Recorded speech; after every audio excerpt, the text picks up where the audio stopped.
Michaung புயலால் பாதிக்கப்பட்ட மக்களில் பலருக்கு வீடுகளில் குடும்ப அட்டை இல்லாதவர்கள் விண்ணப்பித்திருந்த நிலையில் அவர்களின் வீடுகளுக்கு சென்று தற்பொழுது அதிகாரிகள் ஆய்வு நடத்தும் பணி தொடங்கியிருப்பதாக அண்மை செய்தியை நாம் பார்த்துக் கொண்டிருக்கிறோம்.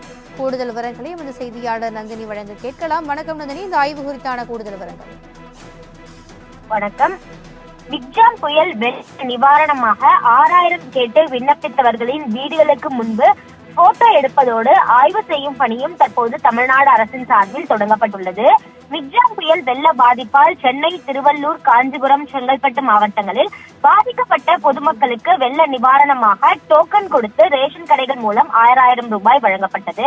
இந்த பணிகள் முடிவடைந்த அடுத்த கட்டமாக ரேஷன் கடைகளில் விண்ணப்பித்த பொதுமக்களுக்கு 6000 வெள்ள நிவாரணம் வழங்க அரசு சார்பில் ஏற்பாடு செய்யப்பட்டு வருகிறது. இதற்காக சென்னையில் 4.90 லட்சம் பேரும், காஞ்சிபுரம் மாவட்டத்தில் 29,000 பேரும், 2,000 பேரும், செங்கல்பட்டு மாவட்டத்தில் 14,000 நபர்களும் விண்ணப்பித்திருக்கிறார்.